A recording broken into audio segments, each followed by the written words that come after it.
I've always been a firm believer that Aaron Rodgers and the Green Bay Packers have been an odd fit. Aaron Rodgers is this star-studded quarterback, this rock star, he's hosting Jeopardy, he's a celebrity. Meanwhile, the Green Bay Packers organization, they're in a small town in Wisconsin. Not a whole lot of star-studded free agents want to come play there. It's a small city. And I've always kind of felt that Aaron Rodgers, he's more best suited playing for a bigger market. Not saying that he can't, market himself in Green Bay, because he still gets a ton of State Farm commercials, but that's not the point. The Green Bay Packers have wasted away Aaron Rodgers' greatness, okay? Because here's the thing, people.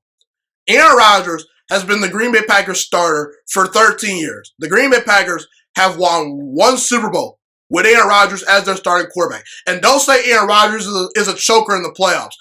You know who's second all-time in playoff touchdown passes to Tom Brady? It's Aaron Rodgers. The only other player in NFL history that has thrown more touchdown passes in the playoffs than Aaron Rodgers is Tom Brady. Aaron Rodgers is not the problem. It's not his problem that in his losses in the playoffs, the defense is giving up 36 points per game on average, okay? And to put another thing in context, the Green Bay Packers went from Brett Favre to Aaron Rodgers. They had Brett Favre and Aaron Rodgers for 29 straight years. And they've only got 2 Super Bowl rings to show for it. But we're not going to talk about Brett Favre. We're going to focus in on Aaron Rodgers. So here's the thing. Have you guys noticed in this offseason that the Green Bay Packers, fresh off of losing in the NFC Championship game to the Tampa Bay Buccaneers, they've done absolutely nothing in free agency or via trade to improve this Packers team? The Green Bay Packers, based on their philosophy and based on the way they're doing business, what they're telling me is they're good with being just good enough. They're going to field a competitive team. They're not going to be like the old Cleveland Browns where there's absolutely no talent on the roster. They're going to have good quarterback play with Aaron Rodgers. But Green Bay doesn't understand what it takes to get to that next level and to be a Super Bowl caliber organization, because, quite frankly, they've won a Super Bowl in over a decade, and they've had the greatest thrower of the football named Aaron Rodgers playing at an extremely high level. Aaron Rodgers, during that stretch, has won 3 league MVPs, okay? He's not the problem, okay? Green Bay doesn't care about being the favorites or being great. They don't understand what it takes to win multiple Super Bowls. They're not a team that takes big swings in free agency. They don't spend money in free agency. They don't make trades. They're all about, they're coveted draft picks. We're going to try to see if the 25th overall pick in the draft develops into something special. We're going to see if our 6th round middle linebacker that we stole out of Iowa, we're going to see if that guy develops.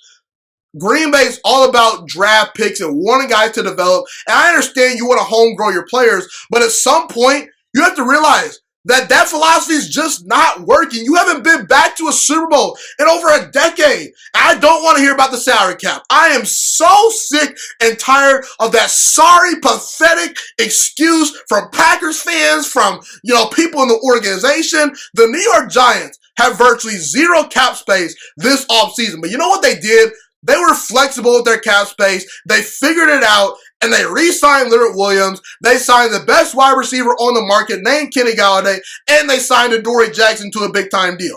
The Los Angeles Rams have been in cap hell for the past couple of years. Their cap situation has been horrible. They still found a way to trade for Matthew Stafford, and they paid Jared Goff a ton of money.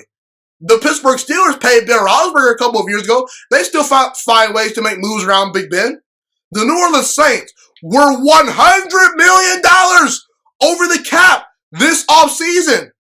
But they got it down to 0 because they were flexible and they figured out a way to work around the salary cap. And by the way, if any team last year was going to draft a quarterback, it should have been the Saints, because Drew Brees, he was in his 40s. Aaron Rodgers, he was in his late 30s. Still had a lot of great years left. But the Saints said, no, we're not going to draft Jordan Love. We're all in on trying to win a Super Bowl with Drew Brees. Obviously, Drew Brees didn't get it done, but that was the right move. They went all in and spent every asset they could to give Drew Brees every opportunity to win a second Super Bowl, okay?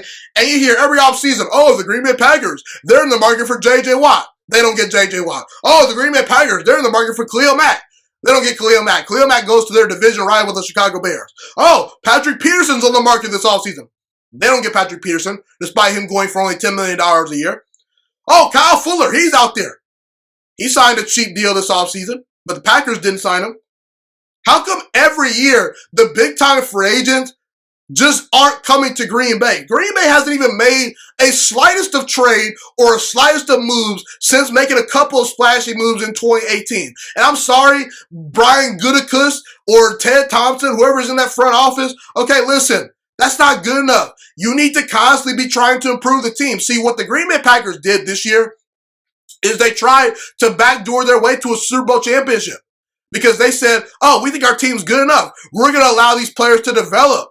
And we don't need to spend money in free agency because Aaron Rodgers and our coaching staff, they're going to elevate the players within this roster. And guess what? Aaron Rodgers and the Packers coaching staff were able to develop Marquez Valdes-Scantling and Alan Lazard. They fielded a great team. Imagine what would have happened if they actually added a Justin Jefferson or a Chase Claypool or a Patrick Queen, because in the NFC Championship game versus the Tampa Bay Buccaneers, it was clear the Green Bay Packers were short of about 3 to 4 impactful players before we could consider them beating the Tampa Bay Buccaneers. Tampa Bay was far and away the better team. I saw them face Green Bay twice last year, and Green Bay didn't match up with their physicality. They're just not better than Tampa Bay. They're not better than Kansas City.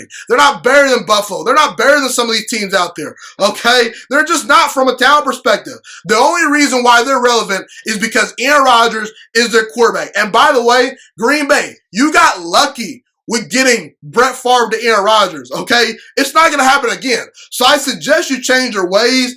And when it comes to Green Bay, they don't match up with the elite front offices right now, because right now, Tampa Bay's making moves, Kansas City's making moves, the Rams are making moves. Even the Cleveland stinking Browns have become a more aggressive and more surefire team as far as making moves in free agency, making moves via trade than the Green Bay Packers. The Cleveland Browns, even they get it, and they're in the Midwest. I don't want to hear about the Midwest mentality. Green Bay has always been about, oh, can Aaron Rodgers save us in the playoffs?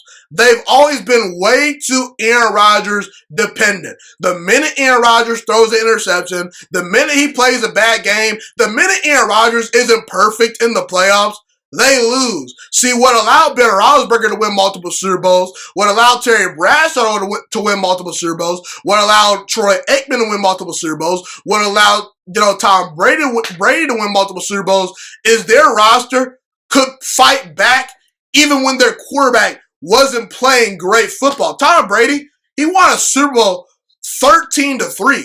How many defensive shootouts have the Patriots won in spite of Tom Brady? Okay, in the past, and this past year, Tampa Bay had an elite roster, one of the most talented rosters of all time. Green Bay has had one elite defense in Aaron Rodgers' career. He's only had a top 10 defense. He's only had a top five defense. He's only had a top 5 defense one time in his career, and that one time they won the Super Bowl. And that year, who was on the roster? Charles Woodson. They actually made a free agent signing. So the bottom line is the Green Bay Packers, they're wasting away Aaron Rodgers' greatness. It really irks me. It really ticks me off due to the fact that Aaron Rodgers has to suffer from an organization that, doesn't have an owner, that doesn't spend big time money in free agency, and an organization that, quite frankly, is just good with being just good enough to get by and see if they luck into winning a Super Bowl. That's what Green Bay is all about, and it's very sad because Aaron Rodgers, as an all-time great talent, he deserves better. Thank you so much for watching this video today. Please also note that the Juice Alert Sports Podcast is not just a YouTube channel. It is available on all podcasting platforms, including Spotify, Google Podcasts, iTunes, and Apple Podcasts. Also, if you enjoyed this video, be sure to like, comment, subscribe, and share this content with all your friends. This podcast is my favorite thing in the entire world right now. It is my passion. And I want more people to listen to this podcast. I really want this podcast to grow. Also, a fun fact about me is that I want to go into the sports broadcasting and media world once I graduate from the University of Toledo, a college in Northern Ohio. I am looking to become one of the next great sports broadcasters and analysts out in the world. And I potentially would like to start my own network if this podcast really truly grows. Or if I fall short of that goal, I would love to work for a big time network like ESPN or Fox Sports 1. I am open to all networks. So if you believe in my dreams and you see or hear my passion through the screen, be sure to tell all your friends about the Juice Alert Sports Podcast. Stay motivated, you guys. Have a God bless day, and I'm out.